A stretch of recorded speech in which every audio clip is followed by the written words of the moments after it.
पवित्र श्रीमद् भागवत गीता, पवित्र चारों वेद, पवित्र कुरान शरीफ, पवित्र बाइबल, पवित्र गुरु ग्रंथ साहिब, पवित्र कबीर साहिब की वाणी में छुपे हुए गूढ़ रहस्य अर्थात तत्व को जानने के लिए कृपया अवश्य सुनिए जगत गुरु तत्वदर्शी संत रामपाल जी महाराज के मंगल प्रवचन।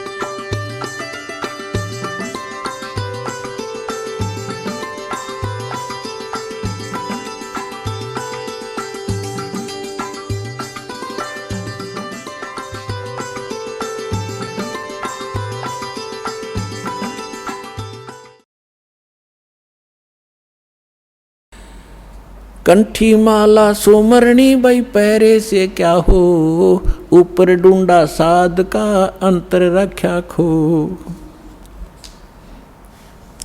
कन फूका गुरुआ में लह जाने भाव न भेद, जम के हलकारे फिर ये हाथों में लिए बेद। ओए होए होए, अपनात्माओं एक एक वाणी ऐसी अनमोल है महापुरुषों की। कहते हैं कि ये कन फूका गुरुआ मिले, कान में फूक मारनिया और जाने भाव न भेद। और कहते हैं ये काल के हलकारे घूम रहे नकली संत जो वेदों के ज्ञाता माने जाते थे, न कख भी नहीं पता वेदों का। वेद पढ़ने पर भेद न जाने ये बातें पुराण 18, और जड़ को अंधा पत्ते खुआवे भूल गया सर्जनहारा। अगर इन्होंने वेद पढ़ा होता ये पत्थर पूछते, वेद का ज्ञान होता। तो कहते हैं ये वेदों, ये काल के दूत फिर रहे हैं, वेद को हाथ में लिए लिए। आपने एक नकली महर्षि दयानंद की सारा इतिहास आपके रूबरू कर दिया दास ने, और यो कितना शिखर में चढ़ा रखा था, सिरपद रखा था एक आदमी ने। ऐसा महर्षि नहीं, इस जैसा वेदों का ज्ञाता नहीं। तो ऐसे कहते हैं ये काल के दूत थे, वेदों का नाम ले ज्ञान सारा उल्टा ठोक रखा। तो यहाँ उसी को प्रमाणित कर रहे हैं कि जम के हिलकारे फिरे ये हाथों में लिए वेद। जहाँ भी आप महर्षि दयानंद की फोटो देखोगे, वेद पहले दर रखे उस पर चारों जड़ी संठे काले रखा था, लिखे लिखाए भी सना हो जैसे, और कक का पता नहीं उस आदमी ने। तो पुण्यात्माओं आज तक ये में बिजली गिर रही थी। हम इनको महर्षि माने थे, ये थे कौन बालका जैसे ज्ञान के भी। इनका सत्यार प्रकाश आपके दास ने आपके रूबरू किया, जिसको हम सर्वधारीय मान्या करते। और उसमें इतना डंगा बकवाद भर रखी जो एक आम आदमी भी ना लिखे ऐसी बात, तो मूर्ख भी जो उसने लिख रखी। कहते सूर्य पे ऐसे व्यक्ति रहते हैं जैसे यहाँ पर हैं, सारे बाग बगीचे हैं, सारे पदार्थ हैं। बता, वो एक इंसान भी था और मैं ऋषि की पदवी पाएगी। कहते हैं झूठे गुरु बहुत हैं ये अनगन कोट अनंत, सार नाम का भेद बतावे सो सतवादी संत।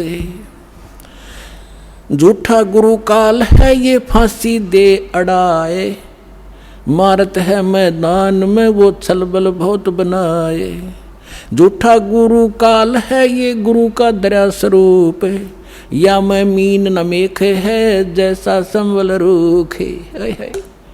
एक एक वाणी का निष्कर्ष देखो पुण्यात्मा। महापुरुष ये थे, वो महापुरुष भगवान से प्राप्त ज्ञान, यानी ये तत्व ज्ञान है। कहते हैं झूठा गुरु काल है और गुरु का दया स्वरूप, और या मैं मीन न मेख है जैसे संभल रूख। अब जैसे एक संभल का पेड़ होता है, संभल, और संभल के पेड़ पे ये तोता जो होता है, तोता ये वृक्षों को सिलेक्ट कर लेते हैं कि ये वृक्ष देखते रहते हैं, ताक में रहते हैं कि ये पौधा उगा है, ये पेड़ बनेगा और फिर इसके फल खाऊंगा। तो उस जो ये संभल का पेड़ जब उगता है, बहुत सुंदर पत्ते होते हैं, बड़ा हरा भरा होता है, और बड़ा हो जाता तो इतने बढ़िया फल लगते हैं इसके डोडे, और ऐसा लगता है जैसे बहुत ही स्वादिष्ट पदार्थ होगा, लेकिन उसमें होती है रुई। अब वो तोता ये देखता है कि ये फल पक गया, 12 वर्ष इंतजार किया कि फल खाऊंगा, इस फल यहाँ ये पेड़ घने हो गए वृक्ष इसके संभल के, और जब वो परिपक्व होते हैं जिस उद्देश्य से वो चोंच मारता है उसमें वो पदार्थ ना हो करके रुई उसके मुंह में फंस जाती है, उसने जान बचानी मुश्किल हो जाती है तोते ने। तो यहाँ परमात्मा कहते तुम जिनको गुरु मान रहे हो, उन पर आश्रित हुए बैठे हो, लास्ट में आपने ऐसे पश्चाताप करना पड़ेगा जैसे उस तोते ने उस संभल के वृक्ष को एक अच्छा फलदार स्वादिष्ट फलदार वृक्ष मान के उस पर आश्रित था, फिर सिर पटक कर रो रहा था। झूठा गुरु काल है ये गुरु का धरा स्वरूप, या मैं मीनन मेख है जैसे संबल रूख। फिर क्या बताते हैं, कान चिराए क्या हुआ ये कर कंकन मन पाल, मुद्रा पैरें क्या हुआ सिर फोड़ेगा काल। कहते हैं कान चिरानते, कान में मुद्रा पहनते और 36 आडंबर करने से परमात्मा नहीं मिलेगा, और यम के दूत लठ मारेंगे तुम्हारे गिर के। कहते चुंडित मुंडित पकड़ लिए इनसे जम किंकर ना डरता।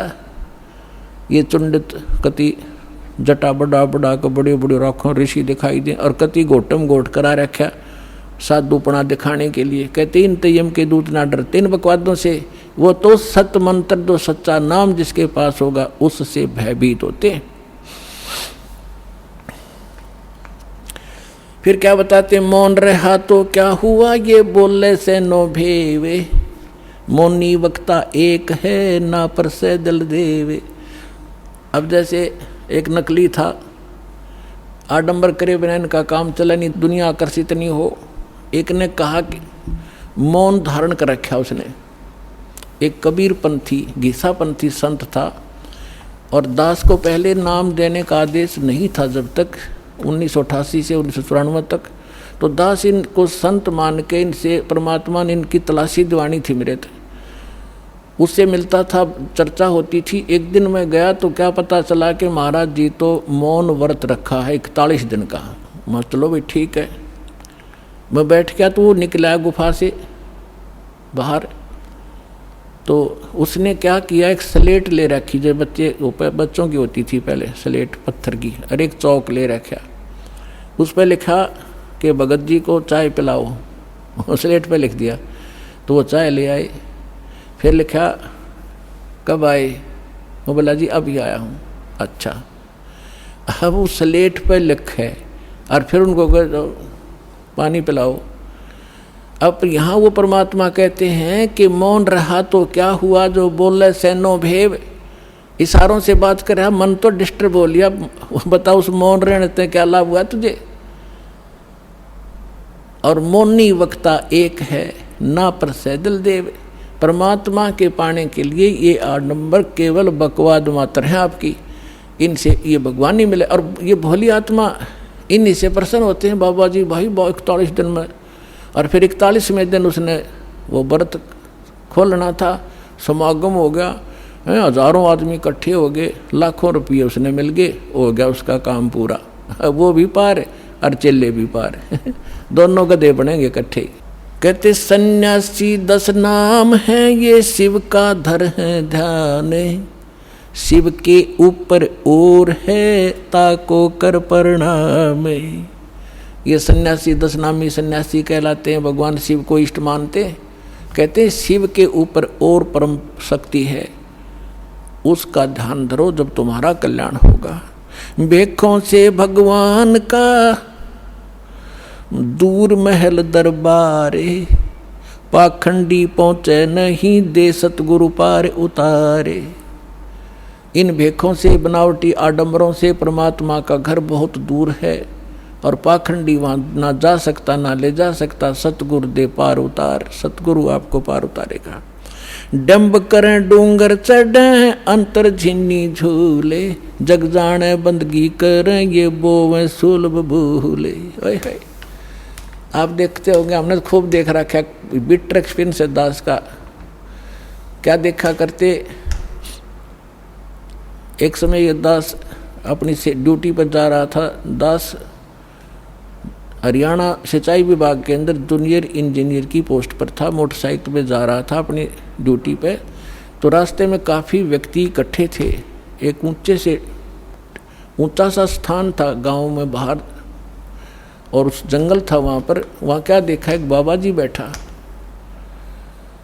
और दूर से दिखे 10-20 भगत बैठे। मैं भी चला गया उधर जाकर देखने के लिए। जब तक ये दास को ये ज्ञान नहीं था साधु संत की ऐसे अट्रैक्शन होती थी, तो वहाँ बैठे काफ़ी लोग बैठे, दूना ला रखा, इन्होंने सुल्फे पीवे, भर भर चले वो भी पीवे, और जहाँ 10 रुपये चढ़ा दें। और तो अब वो ऊंचे पे न्यू बैठे, सब न दिखूँ ताकि मेरे पुजारी आ जाए। तो क्या है, तो यहाँ क्या कहते हैं, डंब करें, पाखंड करें और डूंगर चढ़े, यानी ऊपर ऊंचे स्थान पर टिल्ले पर जाकर बैठेंगे, और अंदर कोरी बकवाद अंतर झिन्नी झूल, और जग जाने यो बंदगी करे। आम जनसाधारण तो ये समझता है कि वो भगती कर रहा होगा, तो परमात्मा कहते हैं यो बो है सूल बबूल, ये तो अपने भविष्य में किकर के कांटे बोन लाग रहा है, कर्म फोड़ रहा है अपने। डंब करें डूंगर चढ़े ये अंतर झिन्नी झूले, जग जाने बंदगी करे ये बोवे सूल बबूले। फिर कहते हैं माला मुक्ति न होते है, मुक्ति होत है नाम। इन माला से मुक्ति नहीं होगी, इस नाम से मोक्ष होगा। चाहे माला तो जप ले, चाहे बिना माला तो जप ले। केवल ये माला पैर के आडंबर करने ते बात नहीं बनेगी। अपने आत्माओं जैसे दास आज जो सत्संग एंड करेगा, उसी के कारण ये आगे चल के बात बिगड़ जाती है। जैसे थोड़ा सा उदाहरण देता हूँ, ये माला गल में पहनने की परंपरा कैसे चली। जब भक्ति किसी भी युग में कभी प्रारंभ हुई थी, परमात्मा आते हैं, थोड़ी बहुत भक्ति वो स्टार्ट कर जाते हैं, चाहे प्रथम मंत्र की ही थी, तो उस माला से जाप किया करते थे। तो पहले क्या करते थे, जेब कपड़े वस्त्र इसे होते नहीं थे, माला से जाप किया और माला को आदर के साथ गले में डाल लिया करते। वो लोग दिखावा नहीं था, वो सिर्फ अपना सुरक्षित स्थान और आदरणीय स्थान सीने से लटकी रहती थी, और जब उसकी आवश्यकता पड़ती उसको जब जाप कर लिया करते थे। तो जिसके गले में माला होती वो जाप करते थे। तो बगैर मर्यादा के उन मंत्र करने वालों से अगर किसी को दुआ निकल गई वो सफल होगी।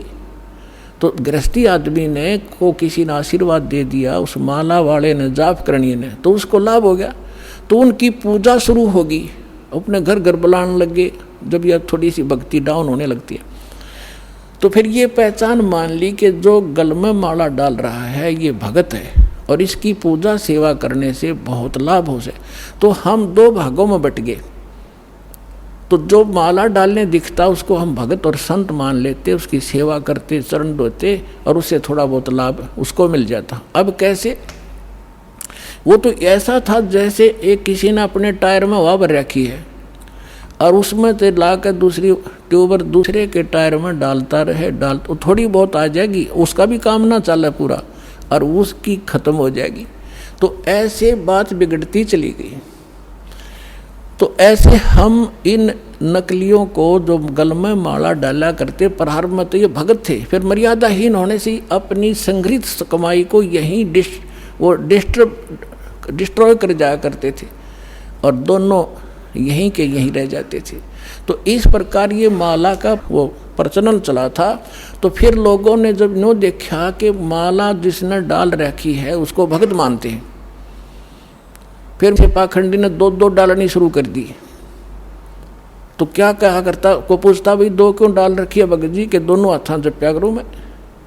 तो उन्होंने सोचा भाई यू और बड़ा भगत होगा तो उसकी और ज़्यादा पूजा शुरू होगी। तो जिसने फिर 3-3 4-4 डालनी शुरू कर दी, तो 4 वाले ने ज़्यादा पसंद करने लग गया आम भोले भगत।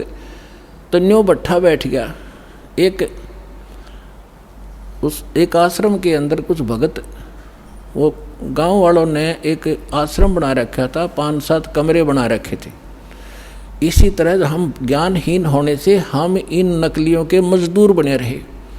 हम इनको ये थोड़ी बहुत भक्ति कर दे जैसी, और फिर हम उनसे सेवा करके रोटी टूका खुआ कर थोड़ा बहुत राहत हम ले लेते, हम इनके भिखारी बने रहा करते थे। अब दास चाहता है कि घर घर में सब धनवान हो, भगवान के खजाने में कोई कमी है? जो भक्ति करेगा वो धनी हो जाएगा, भगवान की भक्ति का सारे सुख आपको प्राप्त होंगे। हम क्यों किसी के मुंह की तरफ देखेंगे फिर? तो क्या था, उसमें 5-7 कमरे बना रखे थे। वहाँ पर साधु संत आया करते थे और गांव के लोग वहाँ सेवा करने जाते थे। तो वो क्या, किसकी सेवा करा करते? जो ज़्यादा भजन करता दिखे। उन्होंने क्या पहचान कर रखी थी कि ज़्यादा भजन कौन करता है? जो सबसे पहले उठ कर स्नान करके और अपने भजन पर बैठ जाता है। तो भगत वहाँ जो रहते थे सेवादारी का दा, तो गांव वाले उनसे पूछा करते थे कि आज पहले कौन सा उठा था, कि आज जो उनके लंगोट सूखा करते बाहर, एक एक कॉपिन रखते थे, वो धो के सुखा के और अपने भजन पर बैठ जाते थे। तो जो सबसे पहले बता देते थे कि ये उठा था सबसे पहले, ये इसी का लंगोट सूख रहा, तो उसी की पूजा ज़्यादा लोग करने लगे। और दूसरे जो लेट उठते थे उनको वो विशेष ध्यान नहीं देते थे, उसी का पूजा करनी, उसी को प्रणाम करना, उसी के पैर दबाने। तो दूसरे एक उनमें नकली था, आलसी सा आदमी, उसने सोचा भाई यूँ क्या चक्कर है, इसकी पूजा क्यों हो रही है? तो उसने पता चला कि वो बखत उठा है, इसलिए यार इनने पहचान कर रखी है लंगोट की, इसका पहले सूख क्या पावे। वो क्या करने लग गया, उन तो सबसे पहले उठा 1 घंटा, और इतना आलसी था और नाव भी ना था, लंगोट ने पानी में बेकर सबसे पहले टांग देवड़ा और उल्टा ही सो जावे। तो वो उन्होंने पूछा भाई ये किसका लंगोट है? कि ये इस महात्मा का है। वो सारे उन सारे ने छोड़ देगा, उस नकली के लाग गए साथ, उस लंगोट की पहचान करके पहले कौन सा उठे रात ने। तो हम न्यो भक्ति का नाश कर लिया। तो यहाँ परमात्मा कहते हैं माला मुक्ति न होते है, ये मुक्ति होते है नाम। एक अक्षर बाहरा, ये उजड़ भला नगाम। कहते माला मुग्ध गंवारे को, गल में पैरा काठ।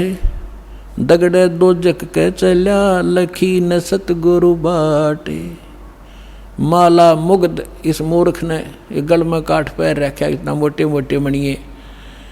और दगड़े दो जग के चला, नरक के रास्ते को पकड़ रखा है। लखी न सतगुरु बाट, यानी सतगुरु के मार्ग का इसको पता नहीं चला। मूंड मुंडावे मूर्खा, ये कर हैं घोट में घोटे। बार भेख बनावे ही, अंदर गिन अनगिन खोटे। ये मूंड मुंडावे मूर्खा, यानी उस तरह फिरा लेते हैं, कचकोला कोरा कटवा लेते हैं।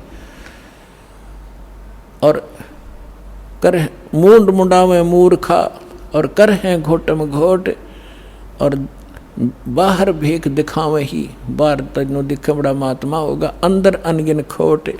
केले की कोपीन है, ये फूल पान पल खाही। नर का मुख नहीं देखते, जो बस्ती निकट ना जाई। एक समय इस दास को ये ज्ञान प्राप्त हुआ, तो हम अपने ऑफिस में बैठ के फिर तो हमारे पास एक यही चर्चा हो जाती है, जो भी जिसने हमारी बात सुनाई थी उसको चर्चा शुरू कर देते थे। तो उनमें से एक कहने लगा कि नहीं, आपने संत तो देखे नहीं है। मैंने बताया मेरा ऐसे ऐसे गुरुजी हैं, उनसे मैंने दीक्षा ली है। तो वो एक कहने लगा आपने संत तो देखे नहीं है। दूसरा मेरा साथी कह रहा था, मैं कैसे होते हैं भाई? कि मैं एक बार ऋषिकेश गया हुआ था, हरिद्वार से आगे, और वहाँ एक आगे जंगल है, 1 किलोमीटर आगे चल के साइड में, और वहाँ एक महात्मा रहता है, और वो केवल एक लंगोट बांधता है केले के पत्तों की।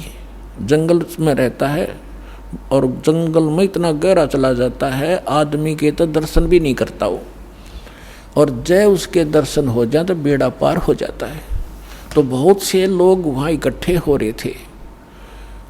तो मैं भी जाकर बैठ गया, उनसे पूछा ताछी की, तो उन्होंने बताया कि एक महापुरुष रहते हैं यहाँ पर और वो कभी कभी यहाँ दिख जाते हैं विचरण करते हुए, तो हम उसके दर्शनार्थ बैठे हैं, हो सकता हमारे भाग जाग जाए। लेकिन वो जब भी कोई आभास होता है तो भाग कर अंदर गुफा गहरी जंगल में भाग जाता है, आदमियों को दर्शन नहीं देता। तो कहने लगा कि एक बता रहा था कि मैंने एक दिन थोड़ी सी दर्शन हुए थे, बस एकदम फिर वो पीठ फेर कर भाग गए, बस उस दिन थोड़ी सी कसर रह गई, ना बेड़ा पार हो जाता। तो उसी आस में 20-30 आदमी बैठे थे वहाँ। अब इस परमात्मा के ज्ञान से वो निर्णय होगा कि वो के था, वो कौन था। आए है उसके क्या कहते हैं सुख संवेद में, केले की को पीन है वो फूल पान फल खाही। केले के पत्ते की तलंगोट बांध रखा है, ऐसे बैरागी त्यागी महसूस होते हैं और फूल पत्ते और फल खा के गुजारा करते हैं और बस्ती के निकट नहीं जाते, आदमी का मुंह भी नहीं देखते। ऐसे त्यागी बैरागी, उनको संसार एक समर्थ संत मानते हैं। अब उसका पैमाना दिया है सुख संवेद में, केले की कोपीन है जो फूल पान फल खाही, नर का मुख नहीं देखते जो बस्ती निकट नहीं जाही। वो क्या है, वो जंगल के रोज हैं जो मनुष्यों बिद के जाही, निस्तिन फिरो उजाड़ में न्यो परमात्मा पावे नाही। कैसा पैमाना दे दिया, वो जंगल के नील गाय हैं, रोज हैं जो आदमी देख कर भाग जाओ, फदड़ फदड़ कर पता नहीं कहाँ जाकर डटे। ये जंगल के रोज हैं, जब नाम से मोक्ष होगा, इन बकवादों से होगा। ये जंगल में पशु सारे नंगे फिरे और भाग जाते हैं, मर्ग भी भाग जाते हैं आदमी से डर के। फिर इसका समाधान बताते हैं, डेरे डंडे खुश रहो ये खुसरे लेना मोक्ष, दरु प्रहलाद पार उतर गए फिर डेरे में क्या दोष। परमात्मा देखो, और तो उदाहरण उनके पास था नहीं जब ये ज्ञान मालिक दिया करते थे। हम धरु और प्रहलाद को मुक्त मानते हैं, मानते हो खां जी। तो जब धरु और प्रहलाद तुम कहते हो पार हो गए, उनके इतिहास देखो पढ़ के। प्रहलाद जी 10 वर्ष के थे जब नरसिंह जी आए, उनको मिले, यानी परमात्मा प्राप्ति हुई। भक्ति वो पहले से ही कर रहे थे और फिर उन्होंने शादी करवाई। और जो राजा बलि था जिसने वो 100 अश्वमेघ यज्ञ करी थी इंद्र की गद्दी प्राप्त करने के लिए, और जिसके लिए भगवान आए थे 52 रूप बना के, तो वो प्रहलाद का पोता था, बैलोचन का लड़का था। तो उनने ब्याह करवाया, बालक हुए और वो पार हो गए। और ध्रुव का भाई था उत्तम, उसकी मृत्यु हो गई थी।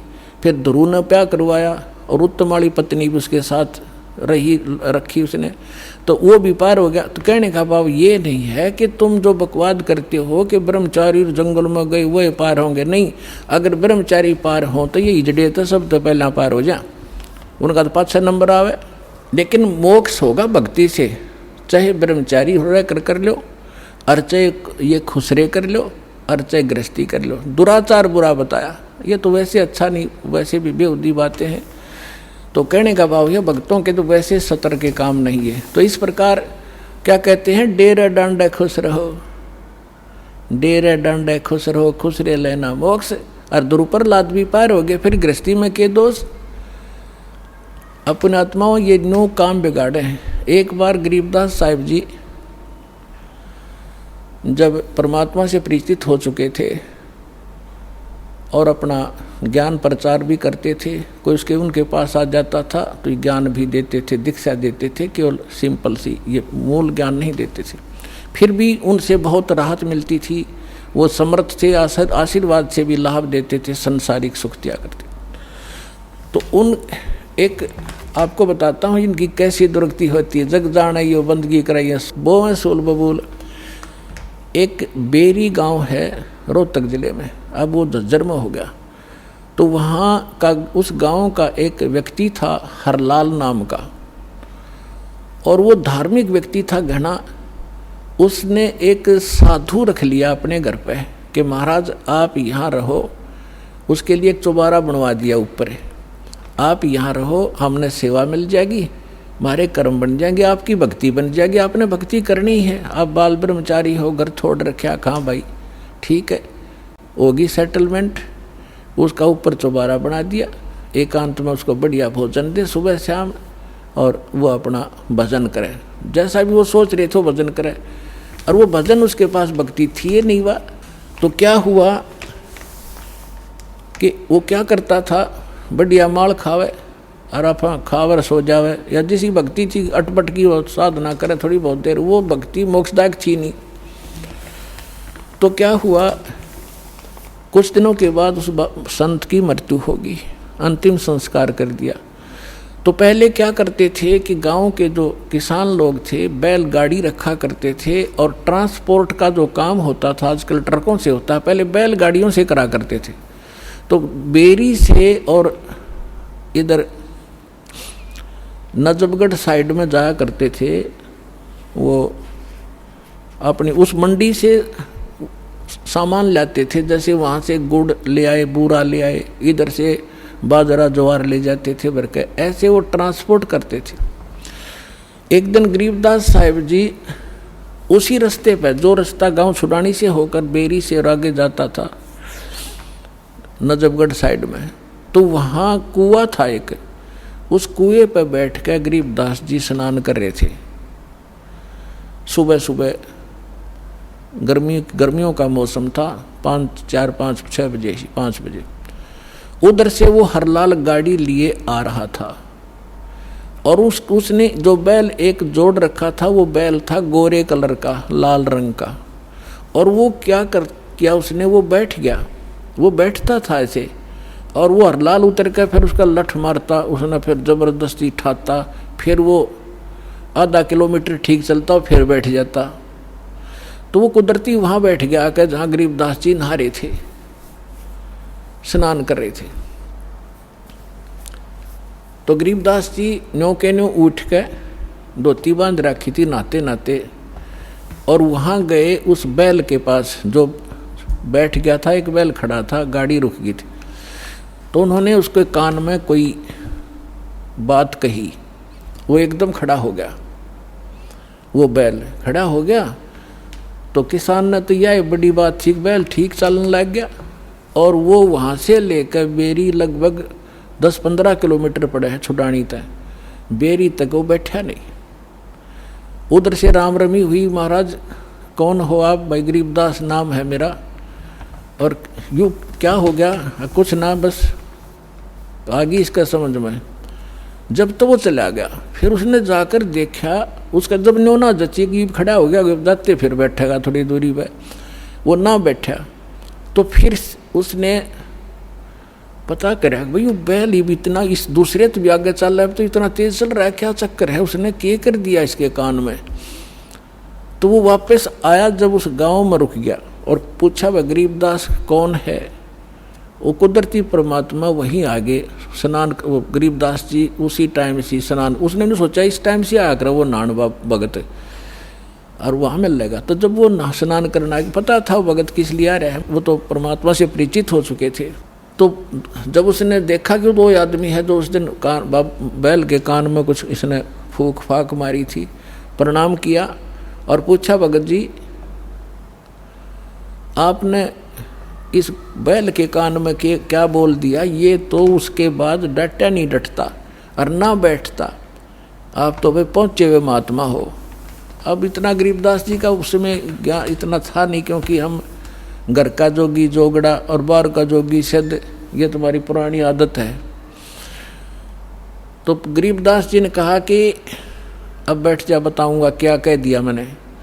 आपके घर में चौबारे में एक बाबा जी रहा करता, संत भगत अखा जी रहता था। कहाँ गया वो? तो उस अरलाल भगत ने, किसान था वो जाट, उसने बताया जी वो तो मृत्यु को प्राप्त हो गया, 4-5 वर्ष हो गए।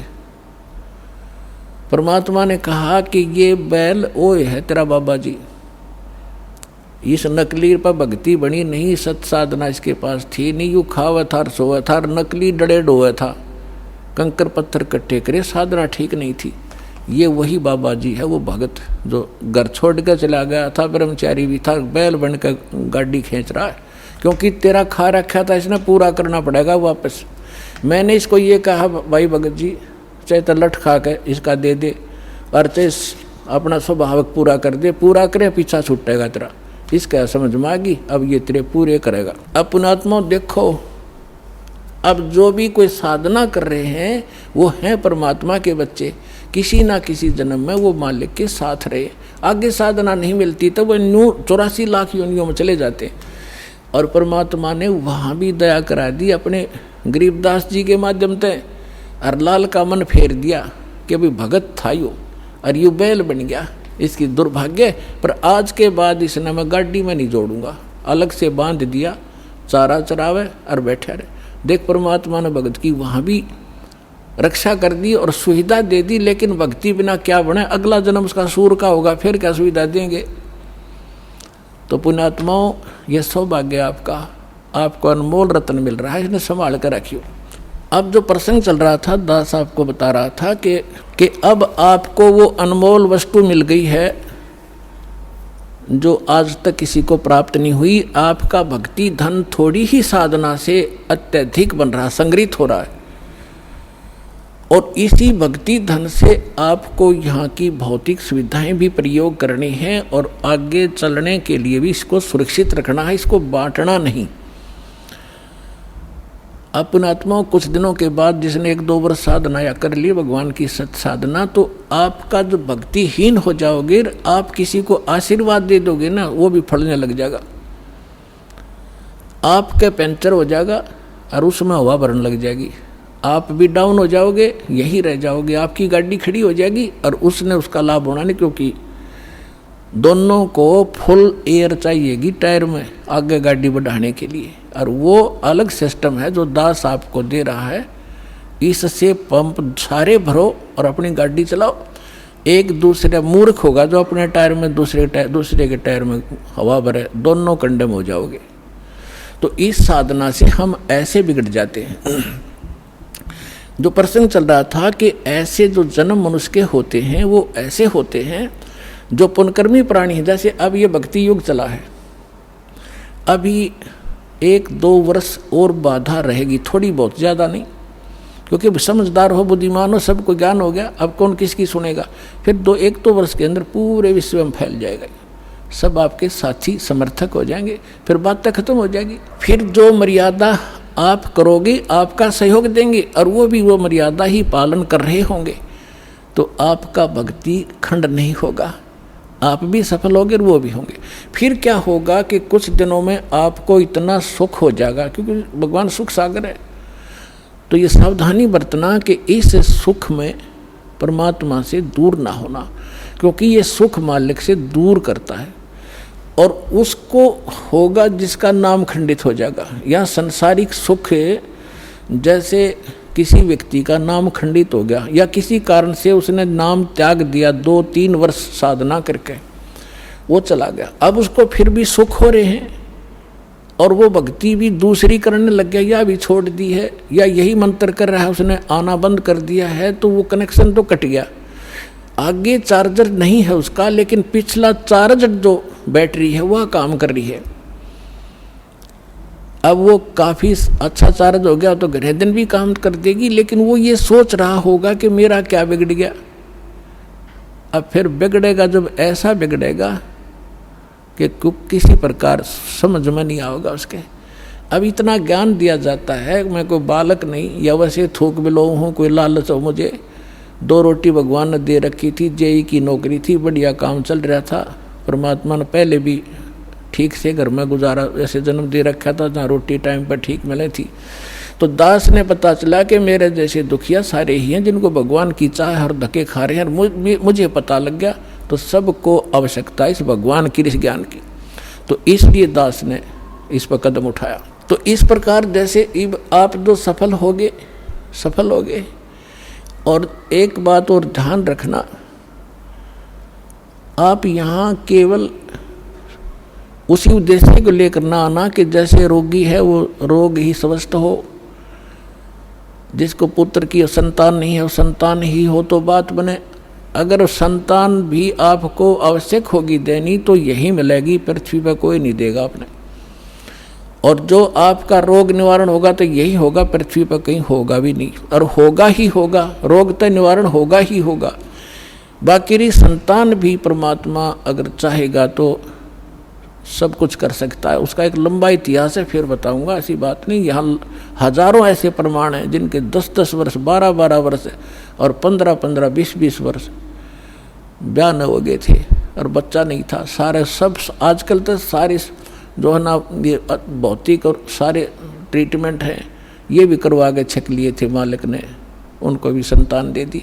ये तो कोई बड़ी बात नहीं है, लेकिन हमारा आपका मूल उद्देश्य मोक्ष हो और आपको पार करने के लिए परमात्मा जैसे भी आपको रखे वैसे ही रहो। जैसे डॉक्टर के यहाँ मरीज होता है और उसको थोड़ा बहुत कष्ट भी बन रहा है, वो जैसे भी कोई ट्रीटमेंट करे, इंजेक्शन लगाओ जब भी थोड़ा बहुत दर्द तो होएगा। अब उस इंजेक्शन ना लागने दे फिर वो ट्रीटमेंट क्या करेगा डॉक्टर। तो थोड़ी बहुत संकट, थोड़ा बहुत कष्ट आपको महसूस भी हो, वो गॉड गिवन समझना। किस लिए? परमात्मा हमें उदाहरण देते हैं अपने ऊपर ही। कहते हैं कबीर सुख के माथे पत्थर पड़ो, जो नाम हृदय से जावे, बलिहारी व दुख के जो पल पल नाम रटावे।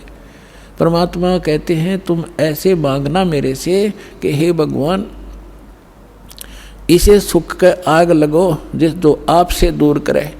हे परमात्मा ऐसा दुख, बलिहारी उस दुख के, ऐसा दुख बना रहे जिससे आपकी याद बनी रहे, ऐसा सुख ना देना भगवान जो आपसे दूर करे। तो आप ये समझ लेना छोटी मोटी जो ठूठा आपका रख रहेगी ये गॉड गिवन होगी, ताकि वो मन बकवाद ना करे, इसने मौत दिखे जा और तभी ये भक्ति करेगा, न करने ना दे। ऐसा खतरनाक एलिमेंट है ये।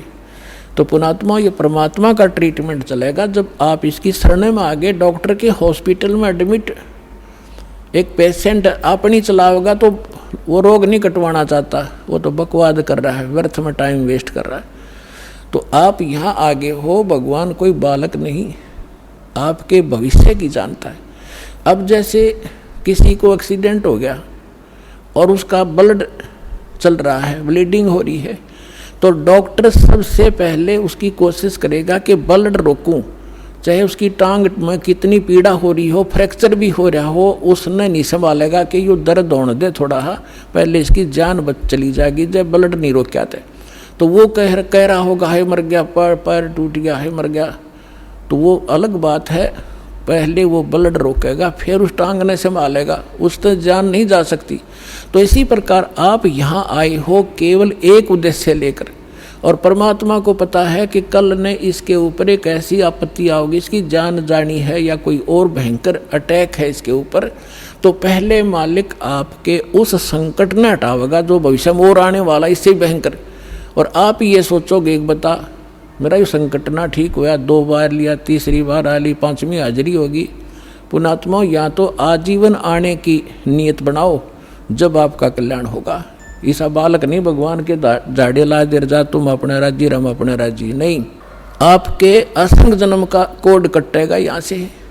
अब जो प्रसंग चल रहा है कि जिन जैसे सतयुग के अंदर पुण्यात्मा जन्म लेती है और उनके लिए परमात्मा ऐसा माहौल बना देता है, फलदार वृक्ष होते हैं सब जगह। जैसे आजकल हम कणक पैदा करते हैं कितनी मेहनत करके, उस समय ये ऐसे खड़े रहते जैसे सामक देखा हुआ आपने, ऐसे खड़े रहते हैं और जाओ और तोड़ो और झाड़ो, पकाओ और खाओ, फल तोड़ो खाओ और भजन, और उसमें भजन सभी करते हैं, उनकी एक ऐसी श्रद्धा होती है।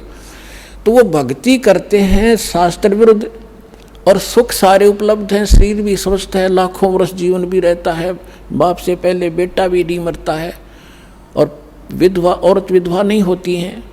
तो वो ये सोच रहे कि हम जो साधना कर रहे हैं इससे में लाभ है, नहीं, यह भूल मार रही है हमने आज तक। तो वो उस सतयुग में कौन प्राणी जन्म लेंगे, ये बहुत असंख्य युगों से चला रहा है। अब जैसे ये समय अब चल पड़ा, जो भगवान पुण्य आत्मा है इस ज्ञान से संपर्क में रहेंगे, भक्ति ठीक करते रहेंगे तो ये पार हो जाएंगे। अब अरबों खरबों प्राणी पार होंगे अब इस पिछली पीढ़ी में। क्योंकि परमात्मा ने 3 युग इंतजार की है इस समय के लिए। और कैसे परमात्मा किस प्रकार ऐसे लुका छिपी करके और भक्ति बचा के लाए हैं, आप इस ज्ञान से परिचित होगे तब पता चलेगा। कहीं भी जैसे आप सोचा करते श्री कृष्ण ने साड़ी बढ़ा दी द्रौपदी की, श्री कृष्ण नर के बस का ना था कुछ भी। परमात्मा की श्रद्धा बनाए रखने के लिए परमात्मा कहते मैं ही 100 छल छिद्र करता हूँ, वही उसी संत का रूप बनाकर चले जाते हैं जो जिस गुरु पर आश्रित है और उसका काम कर देते। भगत में आस्था बनी रहती है और वो ने सोचा मेरे गुरु से या इस साधना से ठीक हो गया, होता उसके पूर्व जन्म के संस्कारों से। तो परमात्मा ने इस भक्ति को बचा के जीवित रखना था, इसलिए आपको यहाँ तक लाए हैं। तो अब जो पार होंगे वो तो होंगे ही होंगे। मालिक का वचन है सकल सृष्टि प्रवानिक होई, पूरा विश्व और नाम लेगा, मोक्ष होगा। फिर क्या होगा कि लास्ट में फिर ये तो स्वभाव है इस गंदे लोक का, एक फिर धीरे धीरे चाहकर परंपरा बिगड़ना शुरू हो जाती है।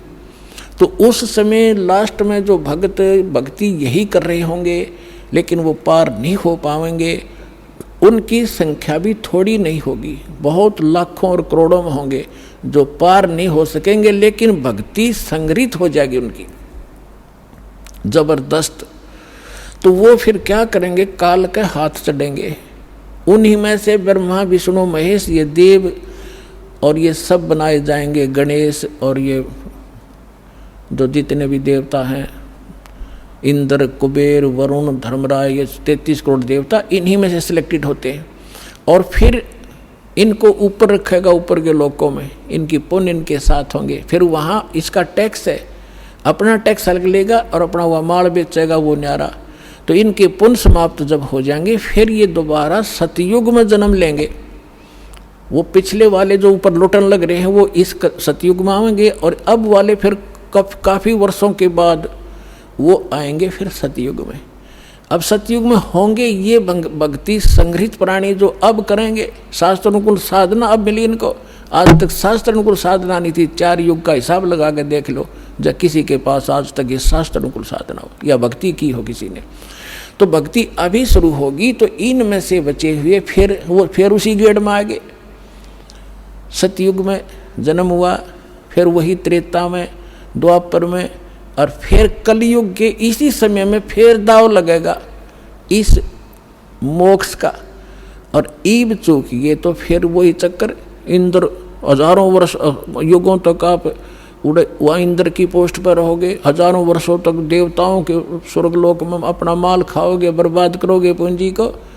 और फिर यदि आगे भगवान फिर कोई संत नहीं मिले, इतने जन्म मनुष्य के होकर भी फिर आप 84 लाख योनियों में चक्कर खाओगे। तो ये आज का विषय था कि आज आपको वो दाव लगा है, इसको संभाल के रखना। आपको मानव शरीर प्राप्त हुआ है, आपको 600 वर्ष पहले परमात्मा आए थे तब भी आप मालिक के शरणों में थे। 64 लाख शेष थे, ये 64 लाख तक पहले आएंगे।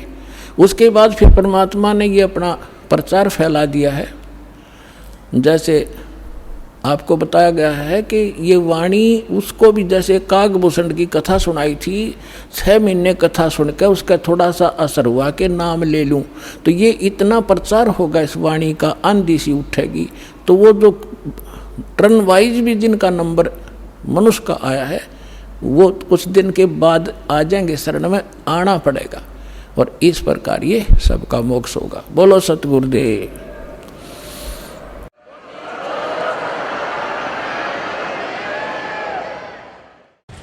नमस्कार सर। सत साहिब। क्या शुभ नाम है जी आप जी का? ये मेरा नाम किशन लाल चौधरी। सर कहाँ से आए सर? मैं गांव फतेहगंज परासिया, तहसील उनेरा, जिला टोंक, राजस्थान से हूँ सर। सर क्या काम करते हैं आप? जी मैं गवर्नमेंट विद्यालय में साइंस टीचर हूँ। सर परम संत सतगुरु रामपाल जी महाराज की शरण में आने से पहले आप कौन सी भक्ति करते थे? सतगुरु रामपाल जी महाराज की शरण में आने से पहले भगत जी हम वही भक्ति और उपासना किया करते थे जो एक साधारण ग्रामीण हिंदू परिवार में किया करते थे। देवी देवताओं की पूजा, ऊत बूत और पितरों की पूजा।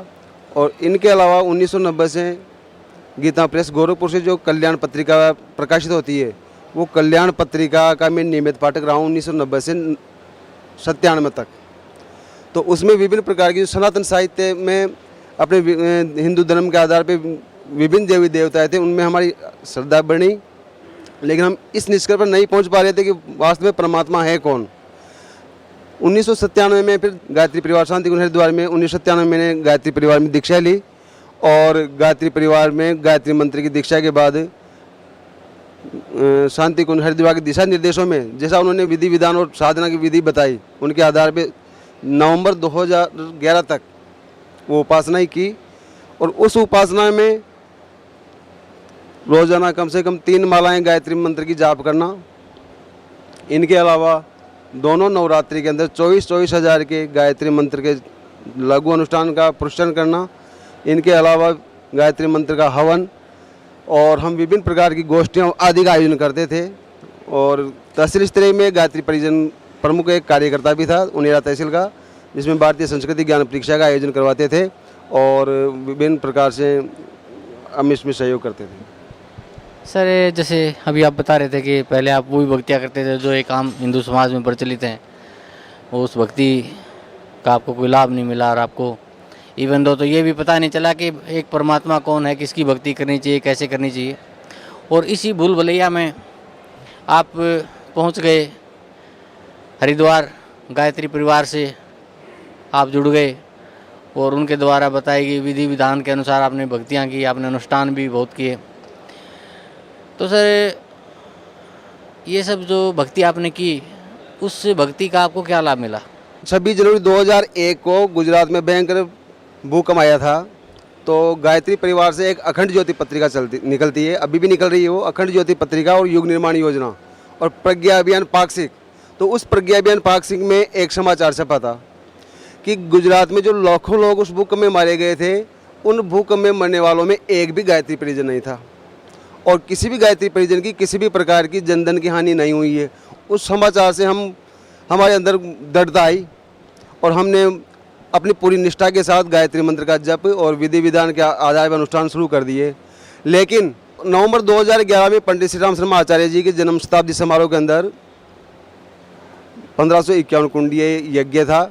उस यज्ञ में जन्म शताब्दी समारोह का यज्ञ था, उसमें हमारी भागीदारी थी। मैं मेरे साथियों के साथ शांति कुंज हरिद्वार गया हुआ था, और वहाँ पर जो यज्ञ का मेन वेदी थी, हमारे आँखों के जस्ट सामने वहाँ भगदड़ हुई और कम से कम 22 गायत्री परिजन मारे गए।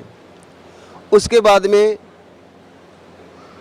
मेरे मन में आचार्य जी के प्रति थोड़ी श्रद्धा कम हो गई, और गायत्री मंत्र से जो मेरे अंदर जो निष्ठा थी, जो दृढ़ता वाली भावना थी, वो अचानक ख़त्म हो गई और मैं भक्तिहीन हो गया एक तरह से।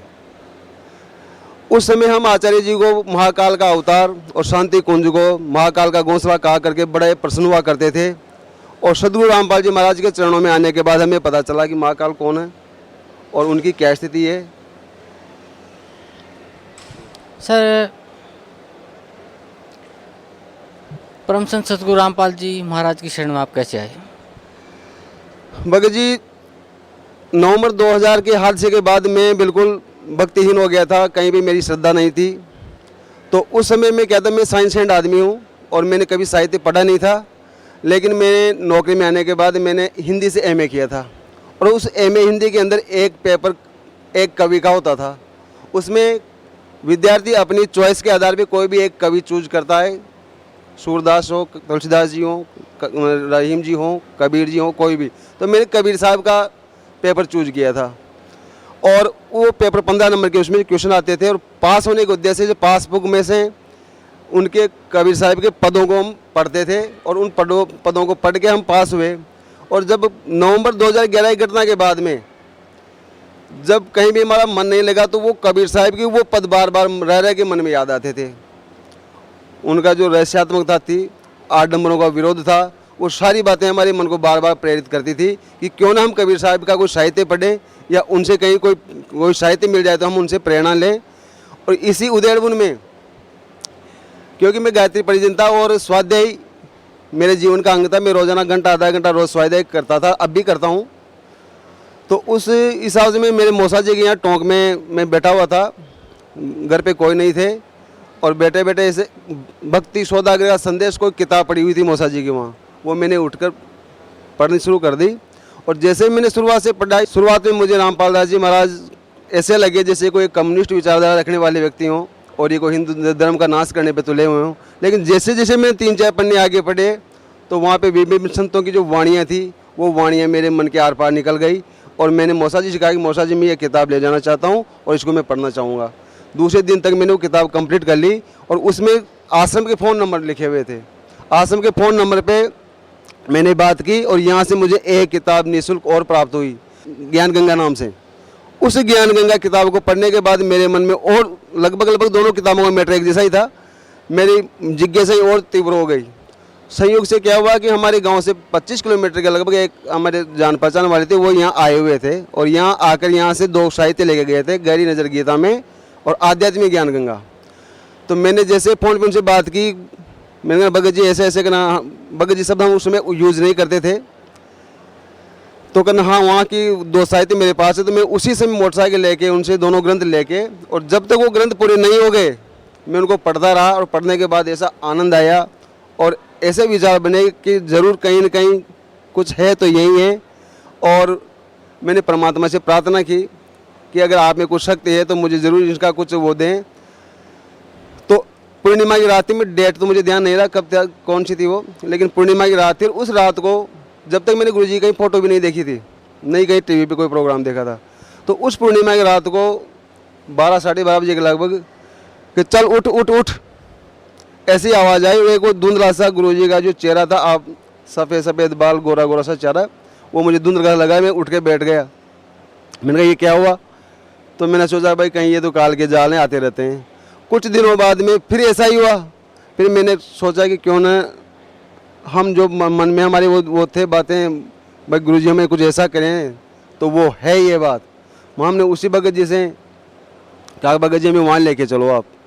तो भगत जी ने कहा कि ठीक है, आप जयपुर से 25 प्रकार गाड़ी जाती है जयपुर हिसार, उसमें निकल जाओ। तो मैंने कहा नहीं, मैं कभी इधर गया नहीं, आप हमारे साथ चलो। तो भगत जी हमारे साथ आए और यहाँ पे हमने नाम दीक्षा ली। नाम दीक्षा लेने के बाद मुझे पता चला और एहसास हुआ कि वास्तव में कोई मूल मंत्र थे। प्रथम मंत्र में भी हमने पता चल गया कि मूल मंत्र थे, तो यही थे जो सदगुरु रामपाल दास जी महाराज ने हमें प्रदान किए हैं। सर पहले आप परंपरागत जो भक्ति करते थे और उसके बाद आप गायत्री परिवार शांति कुंज हरिद्वार से जुड़े, और उन्होंने जो इस भारत वर्ष की धरा पे मैं समझता हूँ बहुत बड़ी त्रासदी आई थी 26 जनवरी 2002 को गुजरात में जो भूकंप आया था। अपने भक्तों को मिसगाइड करने के लिए उन्होंने एक मिथ्या प्रचार किया कि उस भूकंप में जहाँ लाखों लोग मारे गए थे तो गायत्री परिवार से जुड़ा किसी साधक को कोई क्षति नहीं हुई। और अभी आप बता रहे थे कि उन्हीं के अनुष्ठान में जो उनका मेन अनुष्ठान था शांति कुंज हरिद्वार में, उसमें भगदड़ में 22 लोगों की जाने गई। तो उससे सबको देख के आपकी आंखों के आगे जो सब घटनाक्रम हुआ उससे देख के आप काफ़ी विचलित हुए और आप एक नास्तिकता के कगार पे चले गए, क्योंकि वो सबसे बड़ी मैं समझता हूँ कि मन को ठेस लगी कि एक झूठ का सहारा लिया गया गायत्री परिवार से सब समाज को जोड़ने के लिए कि हमारे भक्तों को वहाँ कुछ नहीं हुआ, और आपकी आंखों के सामने 22 लोग मृत्यु को प्राप्त हो गए। उसके बाद आप नास्तिक हो गए और फिर आप परम संत सतगुरु रामपाल जी महाराज की आपके ऊपर दया हुई कि उन्होंने आपको सोते से जगाया और सतलोक आश्रम बरवाला में ला के आपको वो सतभक्ति और शास्त्रानुकूल साधना दी, जिसे पाने के लिए बड़े बड़े साधक, बड़े बड़े ऋषि मुनि प्रयासरत रहते हैं, उन्होंने तपस्या भी करते हैं उसके लिए, लेकिन उस ज्ञान को वो छू भी नहीं पाते, प्राप्त करने की तो बात दूर है। और सतगुरु रामपाल जी महाराज कहते हैं, जा दिन सतगुरु बेटिया ता दिन लेखे लाख, बाकी समय बर्बाद गया बिना गुरु के ज्ञान। जा दिन सतगुरु बेटिया ता दिन लेखा जान, बाकी समय बर्बाद गया बिना गुरु के ज्ञान।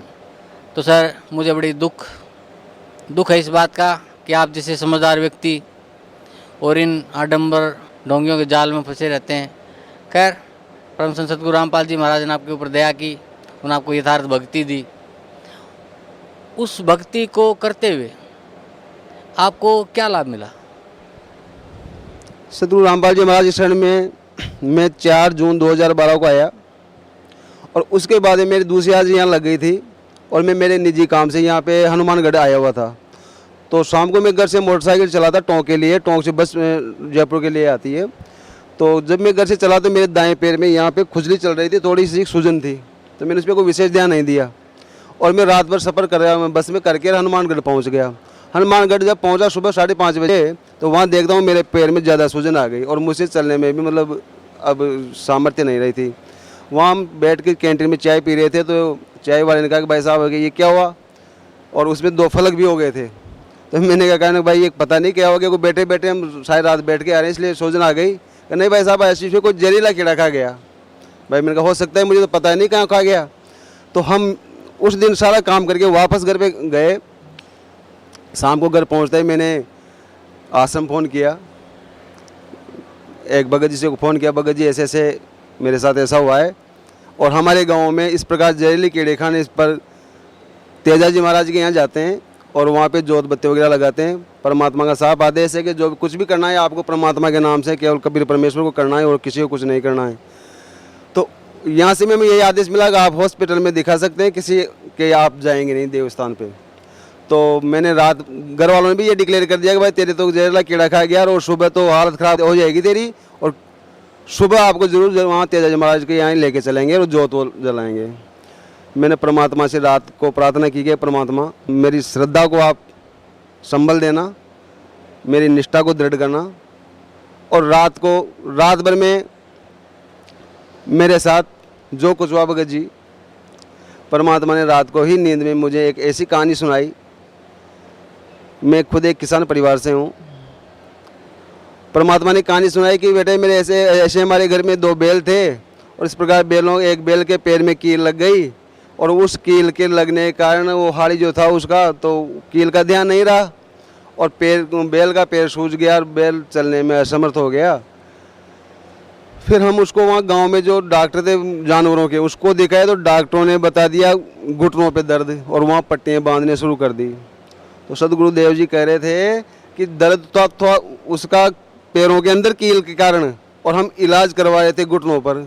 इस प्रकार जो कहानी उन्होंने सुनाई तो मुझे ज़ोरदार हंसी आई और ज़ोरदार हंसी आई तो मेरे परिवार वाले सारे उठ के आ गए। कहा क्यों हंस रहा है भाई, क्या बात हो गई? मैंने कहा कि गुरुजी ने ऐसी कहानी सुनाई और जैसे ही मेरा ध्यान पैर पे गया सच मानिए एक मामूली मात्र भी वहाँ पे सूजन नहीं थी, बिल्कुल साफ। जबकि कम से कम हम मेडिकल के हिसाब से भी उसको आराम मानते तो कम से कम 1 सप्ताह लगना चाहिए था। हाथों हाथ रात में ही उसको बिल्कुल साफ जैसे कुछ हुआ ही नहीं। इससे मेरी निष्ठा और दृढ़ हो गई। इसके अलावा ज्ञान गंगा पढ़ने के बाद भी हम यहाँ से 4G का एक कार्ड ले गए थे तो हम परिवार वाले सारे सुनते थे बैठ के और उस कार्ड से हमें जो अलौकिक ज्ञान प्राप्त हुआ तो हमारे घर वालों की निष्ठा भी बढ़ गई। घर वाले भी कहा हमें भी लेके चलो, ये ज्ञान तो बड़ा तगड़ा है। घर वालों को मैं जिम में बिठा के यहाँ सबको नाम दान दिला ले गया। भगत जी क्या हुआ कि जैसे ही हम गांव गए वापस घर वाले आए थे, मेरे दोनों भाई छोटे बच्चे भी आए थे, दोनों माँ भी आई थी। हम वापस गए थे लेकिन हम एक भी ज्ञान गंगा की पुस्तक लेके नहीं जा पाए और दूसरे तीसरे दिन हमारे घर पे 2-3 मेहमान आ जाते हैं और वो हमने पोस्टर लगा रखा था वहाँ मकान में, पूछते हैं ये कौन है क्या है क्या है। तो हमने उनसे सारी बात बताई